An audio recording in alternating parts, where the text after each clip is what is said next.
dito sa PEI.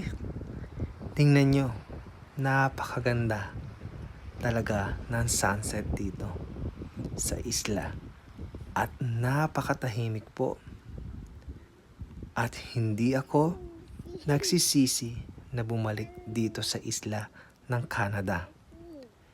Kung makikita nyo, napaka-peaceful po talaga.